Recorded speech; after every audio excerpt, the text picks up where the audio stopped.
So this video is going to be a walkthrough of how I make my English muffins. And they are overnight English muffins. You can make them if you're busy or not. You just have to pre-plan, but they really don't take long. So I make my overnight mix the night before, and you'll see that in the video. And then it only takes a few minutes to mix that up. You let it sit, and you can let it sit for 12 to 18 hours. So it's not like you have to like get up and get going right away. But look at how nice they are. And I also cut one, and you'll see that at the end. Let me show you both pieces. And we really like making breakfast sandwiches or just having jelly and butter or honey on them. But I just also wanted to pop in and say, I did this with a busy morning. I also mentioned that in the next clip, but we woke up and we had to get ready for piano and do all of our farm chores. And it literally took me from 9 to 9:30 to finish the process to complete the overnight recipe. So I just want to encourage you and have you not be terrified of doing this or feel like you have to have all the time in the world. So let me know what you think. All right, so with my sourdough discard, I am gonna turn that into overnight English muffins. And I like this recipe because I can start it in the evening, the night before I want to make them, and it sits out on the counter all night. And I mill right into my bowl, and I have wheat berries weighed out.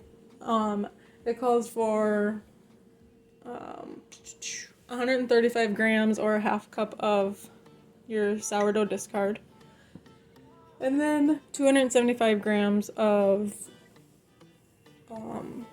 fresh flour. So I had a little left over earlier, so I just made up the difference, and I'm gonna add that, and then also a cup of milk. You can use any milk. I use almond milk that I make in the Almond Cow.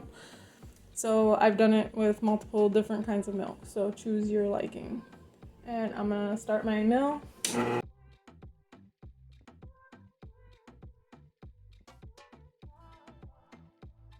Alright, now we'll measure out the half cup of discard.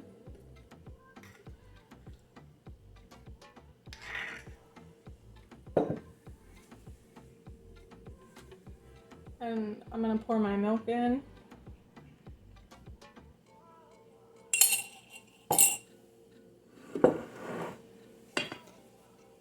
Add in the discard. And I don't know if mine's thicker than normal, but this is how I've done it. And it actually works really well for shaping the English muffins. They stay pretty well shaped and don't just fall and liquefy into a puddle. So, and then I just like using this kneading spoon. I don't know if that's the right name for it, but just get everything incorporated.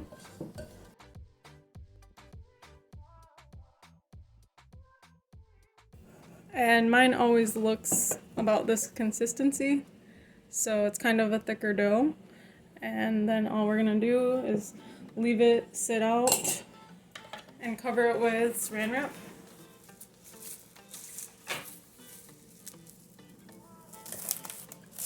Just like that, and then I will be back in the morning to show you the rest. Good morning. So I'm back with our spongy mixture that we made last night for our English muffins, and this is what it looks like after sitting. It's very thick and moist, and we have a busy morning, so this is to prove that you can do this not only if you just have oodles of time. We have farm chores, we have piano lessons to get to, all that kind of good stuff. So my daughter's in the background making pancakes while I'm gonna do English muffins. So I already milled some corn to make our corn flour to dust at the end.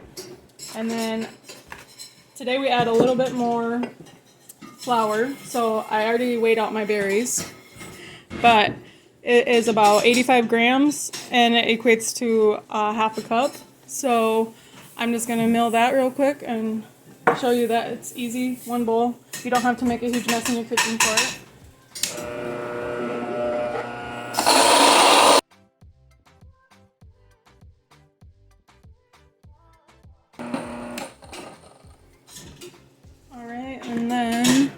sprinkle that over here.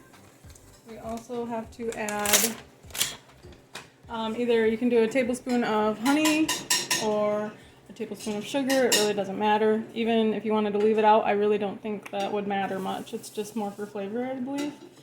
So I'm just gonna guesstimate and add that in. And then we'll do 3/4 teaspoon of salt. So I have a 1/2 teaspoon. I'm just kind of gonna do that and then half of that.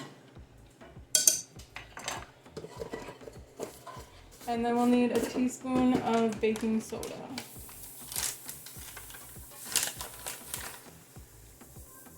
So 2 of these, so that's a 1/2 teaspoon. And then we're just gonna mix that all up.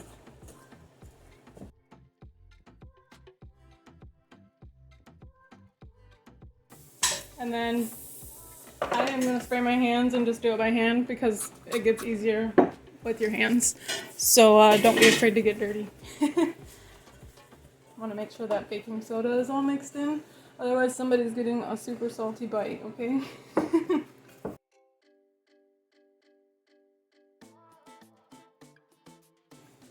Alright, so there's what it looks like. Here's texture wise. It's kind of sticky.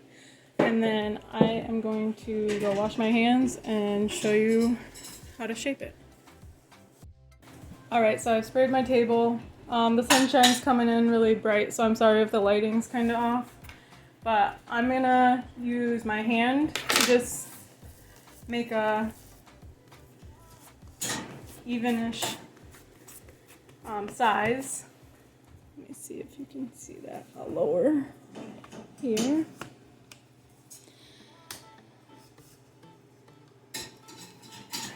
So I don't know, I like it about this thick, so then you can get a nice fluffy muffin.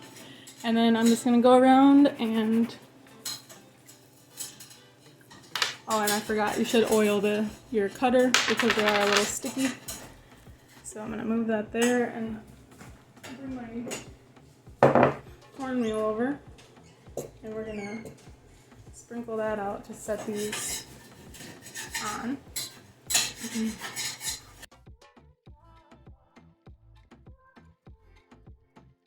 I'll grab all this up and respray. It's getting kind of sticky.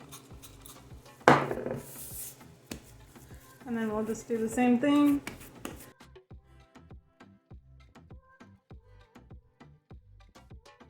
You can make a mini one. We like to just feed our scraps to our chickens, so it's really up to you if you want to just do a mini. And so a single batch will get you somewhere around 7, possibly 8, depending on what kind of cutter you use. And we usually like to double a batch so we can make breakfast for a couple days with them. So then I'll preheat the griddle and I'll come back to that. Okay, so while the griddle is preheating to about 325, that's kind of my sweet spot I've found. And I'm gonna just sprinkle the tops of these with a little bit of my cornmeal.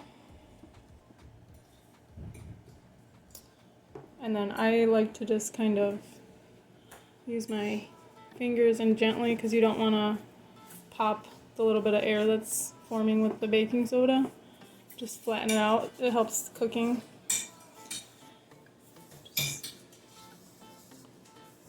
Okay. Alright, it's preheated, so I'm going to go ahead and gently move my English muffins to there. Now if you don't have a non-stick, like copper frying thing, then you should probably oil it. And this is why you don't want to do them too thick, because I did that my first couple times and then they don't cook very well. So I found this was a nice thickness. And if you also find where they're not cooking through like you want them to, I've taken my thicker ones and put them in a skillet on the stovetop and put a lid and just kind of kept flipping until I noticed they were done. So I'll zoom in here and you can see bubbles and like they pop up on the edge. And we'll just leave these for about 5 minutes to get done, and then we'll go ahead and gently flip them.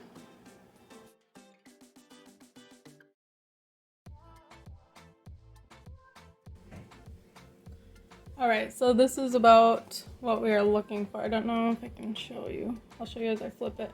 But they're not too hot, and you can gently grab them and set them down gently so you don't pop them, because that's something I did the first time as well. So I found that I can just gently grab the edges.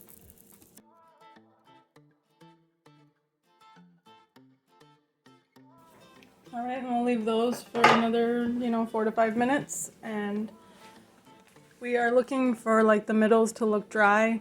Right now they're kind of doughy looking still, but they'll kind of poof up and dry out. Alright, so we're gonna just check these, and let's see how that edge is still kind of doughy looking.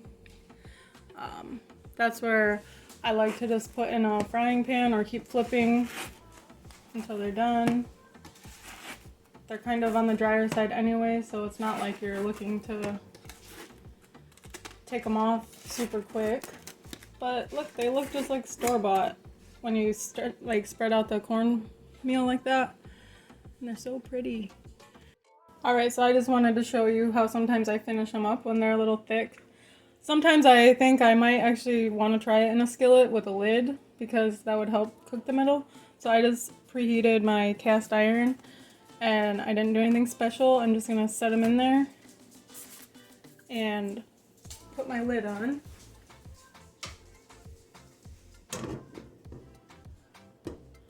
And just flip them around so they don't burn on one side, and then usually that does the trick to finish them up.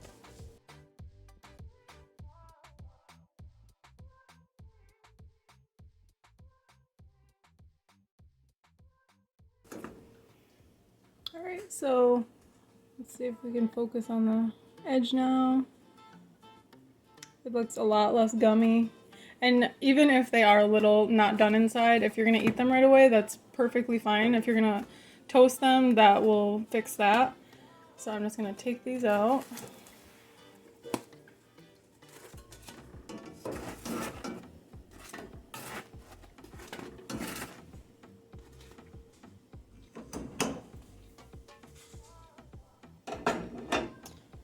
And then we'll move this over. And I'll show the inside. Sorry, my puppy's in his food dish back there. So he's so precious, but he's always making noise. So see, they're really moist. Like, obviously they would finish out, but look at the steam come off. And these are so good, not even toasted, with just honey and butter. Or we make breakfast sandwiches with them, and it's just something that's easy and that you don't realize it's easy enough to do at home sometimes if you can incorporate this kind of stuff into your schedule. So that is how English muffins are done.